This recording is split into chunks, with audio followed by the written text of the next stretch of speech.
আরদি রব্বুন গায়রুক, আল্লাহ আসমান জমিনের, এই আসমান জমিনের মাঝে আব্বা আপনি ছাড়া আর রব আছে কিনা? ফেরাউনের মেয়ে আয়েশা কয়, আব্বা আপনি ছাড়া আর রব আছে কিনা? ফেরাউন কয়, না না, আমি ছাড়া তো আসমান জমিনে আর কোনো রব নাই।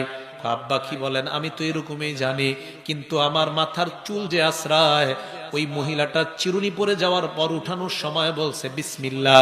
আমি প্রশ্ন করলাম মানিল্লাহ, মহিলা জবাব দিছে রব্বি ও রব্বুক, আমার রব এবং তোমার রব তিনি হলেন আল্লাহ। এরপর আমি প্রশ্ন করলাম আলাকা রব আলাকি রব্বুন গায়রু আবি, তোমার কি আমার বাবা ছাড়া আরো রব আছে নাকি?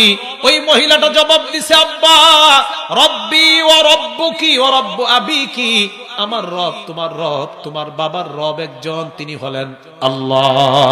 এই কথা বলার পর ফেরাউন কয়, তাড়াতাড়ি মহিলাটাকে ডাক দাও। মহিলাকে আনছে, আনার পর কয়, তুমি তোমার রবের বিশ্বাস ছাড়বা নাকি কোনো ভয়ঙ্কর শাস্তি দেখবা? মহিলা কয়, কি শাস্তি দিবেন? কয়, তোমার সন্তান কয়জন?